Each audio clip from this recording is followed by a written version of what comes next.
Bonjour mes chers amis francophones.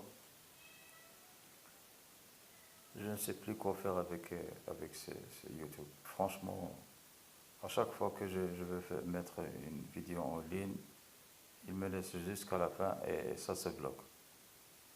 Et les autres vidéos qui ont été mises en ligne, elles ne sont pas mises sur la première page de YouTube, sauf quelques individus vont les voir. Pour ceux qui auront l'idée de taper sur YouTube système sioniste ou qu'est-ce que c'est que le système sioniste ou quelque chose comme ça. Donc, je ne sais plus quoi faire parce que plus de 3 à 4 vidéos n'ont pas été mises en ligne et elles ont été bloquées. Je suis obligé de refaire les vidéos. Je m'étais rappelé cette semaine de l'une de mes inventions qui était classée comme moyenne, point de vue importance, parce que comme vous le savez, les inventions sont classées en petite, moyenne et grande invention, d'après leur importance. Donc celle-ci elle est classée moyenne. Il s'agit d'une invention que j'avais faite à la fin de 1989, début 1990. Il s'agit des valises avec des roues et avec une manette pour les déplacer. Ces valises donc ont des roues, 4 roues sous la valise et ont une manette pour les déplacer. Parce que je m'étais juré de régler ce problème parce que les valises avant n'avaient pas de roues, n'avaient pas de manette et elles étaient très lourdes. Très lourdes et les gens avaient des problèmes pour les faire déplacer. Donc je m'étais juré de régler ce problème. Donc après cette date,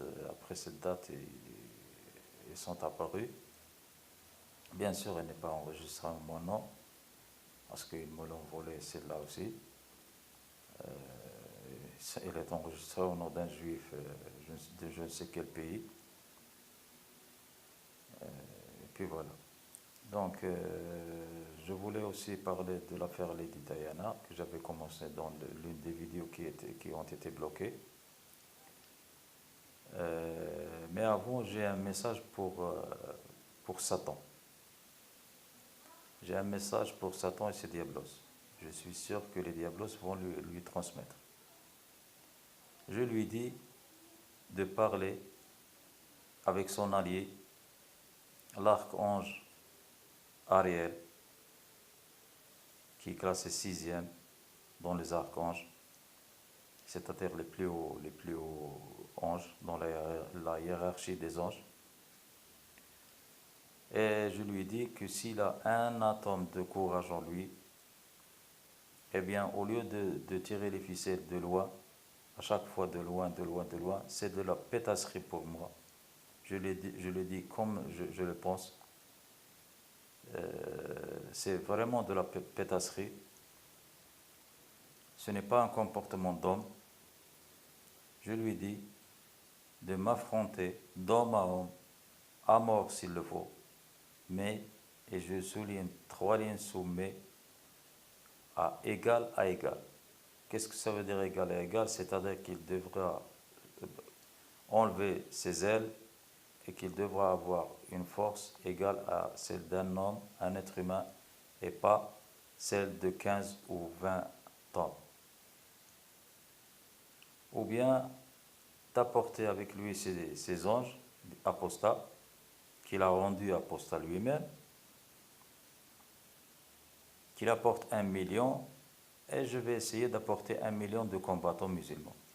Je suis sûr qu'il y aura plusieurs gens musulmans qui vont accepter.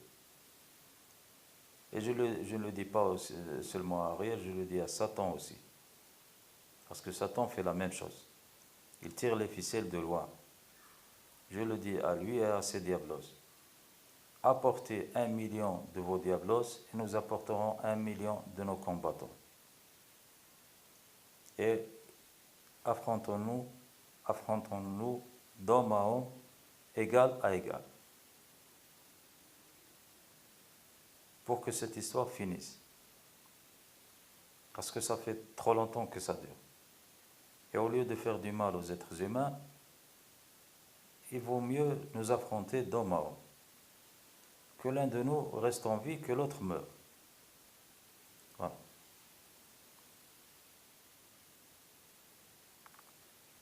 Donc en ce qui concerne l'affaire Lady Diana, je dis aux agents de sécurité gaulois, je dis bien gaulois et non juifs, et je ne parle pas à ceux qui ont des noms qui sont de faux gaulois, qui sont juifs et ont des noms gaulois pour passer inaperçus.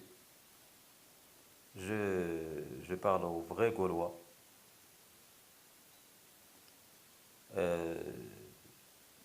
Je leur dis, en ce qui concerne l'affaire Lady Diana, comme je l'avais dit dans l'une de mes premières vidéos, j'avais dit que j'avais fait sa connaissance à la fin des années 80.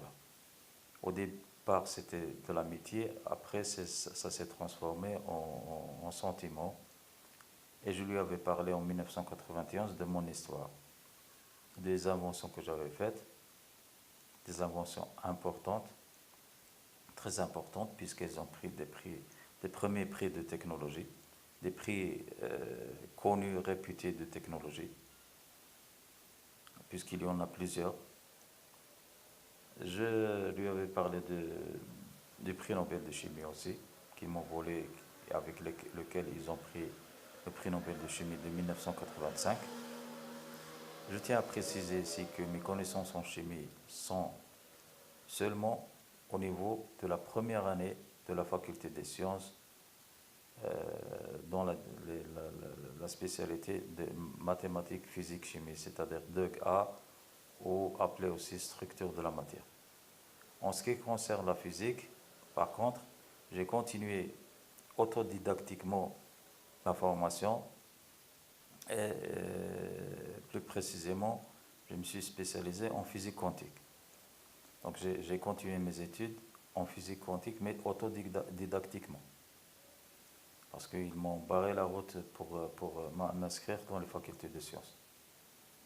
Ils me suivaient 24 heures sur 24, 365 jours sur 365 jours. À l'heure actuelle où je vous parle, ils sont encore en train de me surveiller. À l'heure où je vous parle, maintenant en septembre 2018. Parce que c'est une affaire qui est trop importante pour eux. Ils ne veulent pas qu'ils soient démasqués.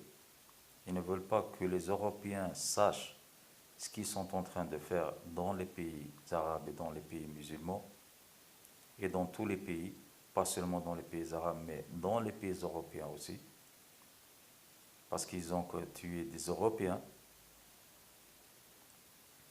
ils ont tué d'autres gens à cause de cette histoire.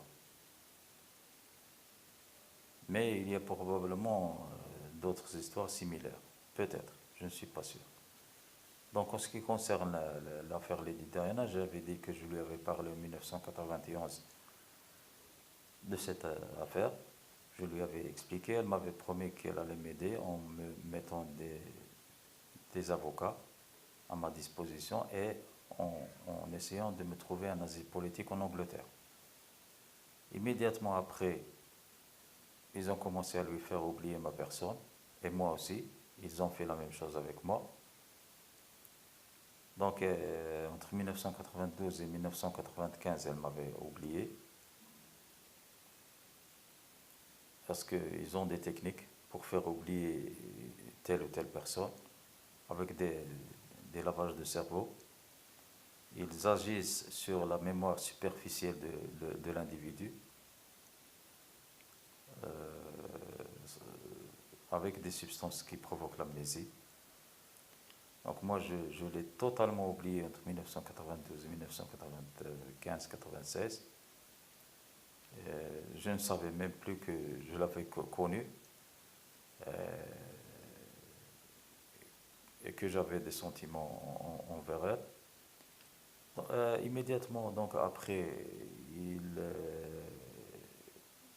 dans cette époque où elle m'avait oublié, ils lui ont mis cette personne d'origine égyptienne qui avait donc qui était très riche et avait un diplôme aussi.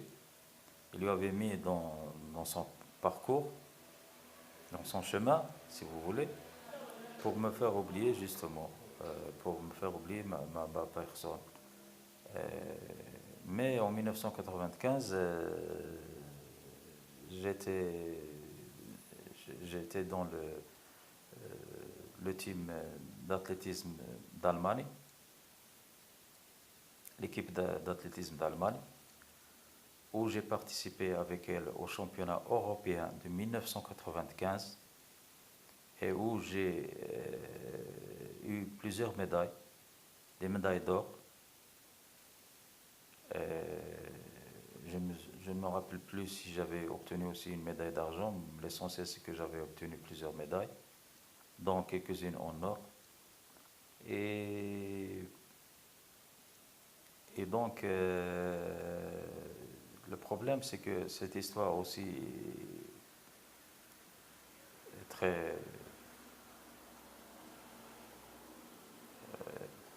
Qu'est-ce que je veux dire? Dans cette histoire avec l'Allemagne, ce qui s'est passé, c'est que quand les Allemands ont voulu m'enregistrer chez eux, avec les empreintes et avec mon nom,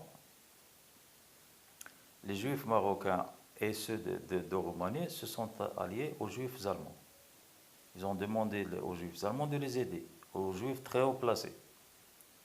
Et quand les Allemands ont voulu m'enregistrer, les Juifs allemands et les Juifs marocains ont apporté l'un de mes frères jumeaux.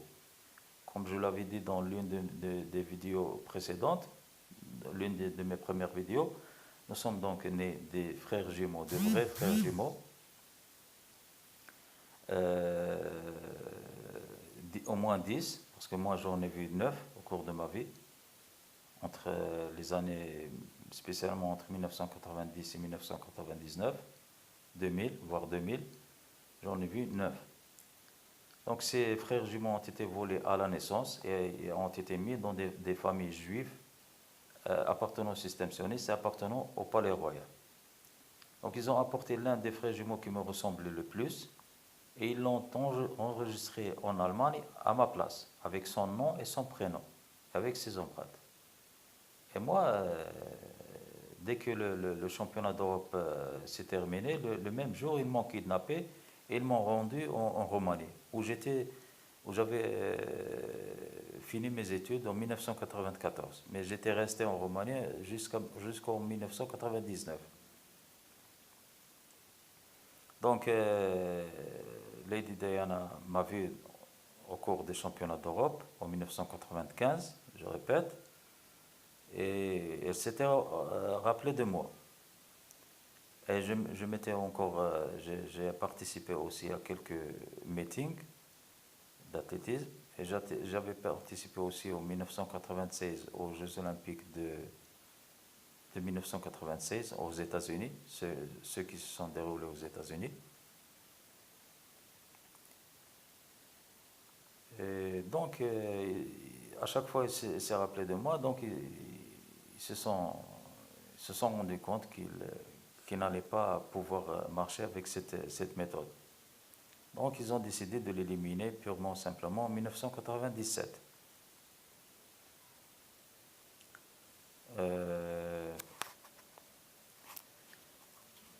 Donc, en ce qui concerne l'accident lui-même, un peu plutôt l'assassinat lui-même, comme je l'ai dit, le garde du corps de Lady Diana, lui, il n'a pas vu le crash proprement dit, parce qu'il avait perdu connaissance. Les deux gars costauds qui étaient à l'arrière de la voiture,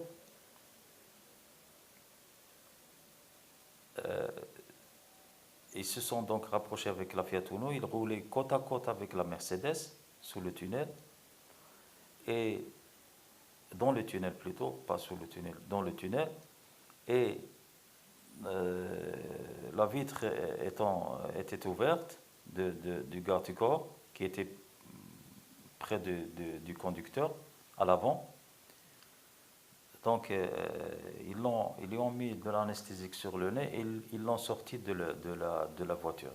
Ils l'ont sorti de la Mercedes et ils l'ont laissé tomber. Il est tombé de leurs mains. Ils l'ont laissé tomber pour qu'il ait des séquelles comme quoi il était dans le crash et il a survécu. Alors que lui, il n'était pas lors du crash de la Mercedes. Lui, il était hors de la Mercedes. Ce n'est que quelques secondes, quelques dizaines de secondes après que le crash est survenu. Donc, quand ils l'ont laissé tomber, immédiatement après, le diable qui était dans le conducteur, s'est retourné vers Lady Diana et lui a montré ses yeux, comme ça, en grand, avec des flammes très rouges dans ses yeux, qui brillaient dans ses yeux, de très, très grosses flammes, très rouges. Lady Diana, quand elle a vu ça, elle a crié. Et donc le Diablos, immédiatement après, a soulevé, donc il est monté sur le petit trottoir, sur le petit trottoir où il y a les piliers,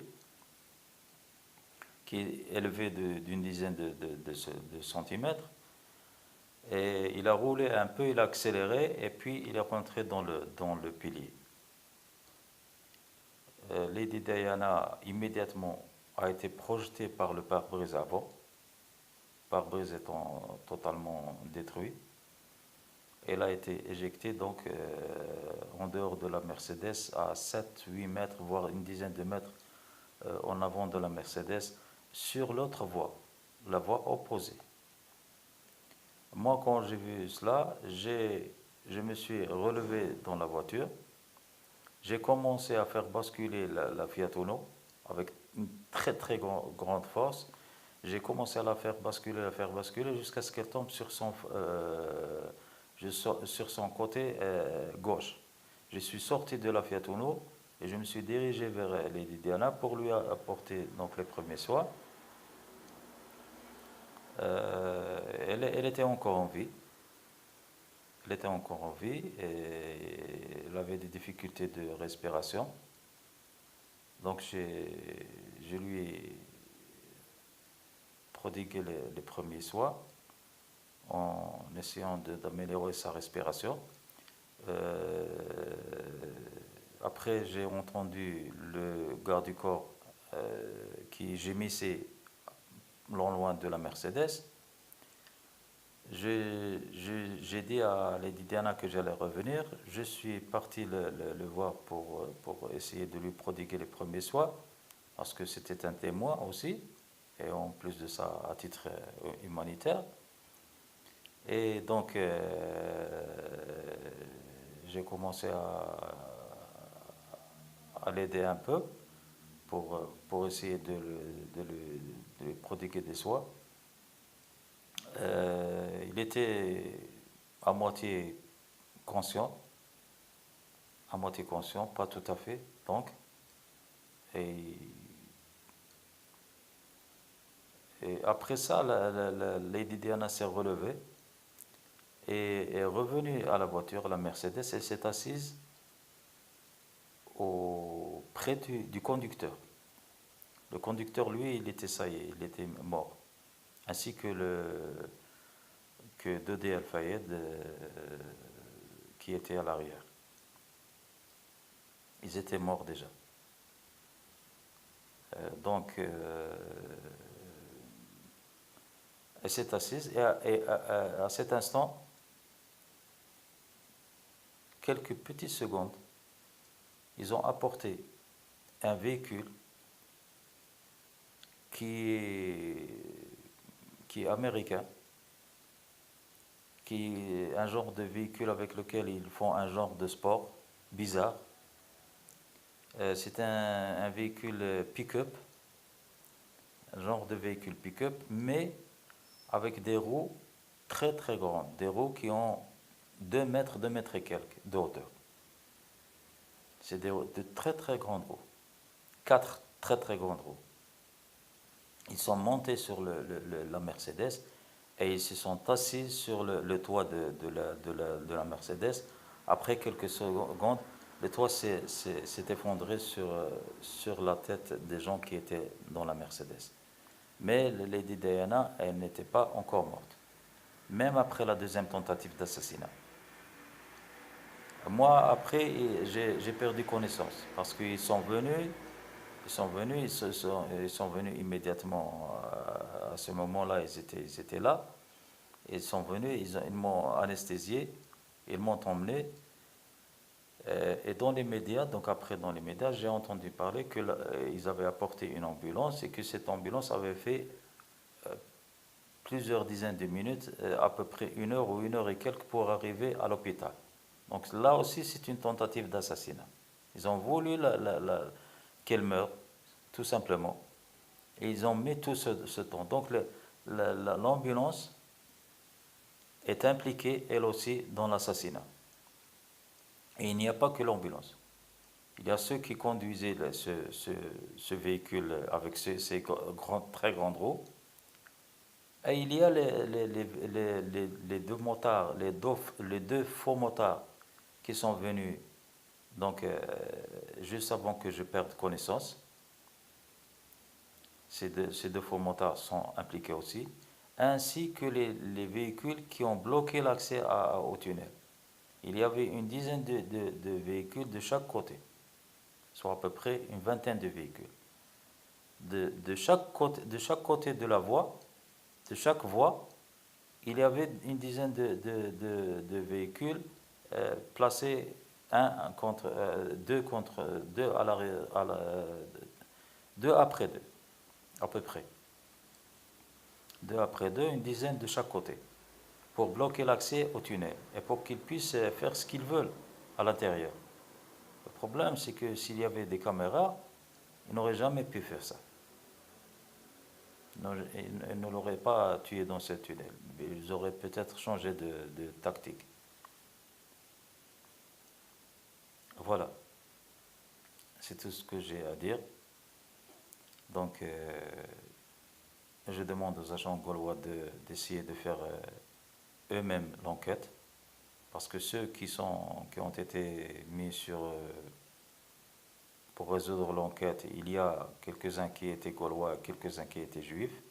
Ceux qui sont juifs, bien sûr, connaissent toute la vérité et essayent de la camoufler. L'essentiel, c'est que le type, le conducteur de la Fiat Uno, est en train de mentir, et il ne dit pas qu'il y avait deux gars à l'arrière de sa voiture, avec lui, dans la Fiat Uno. Et il ment surtout, quoi. Voilà.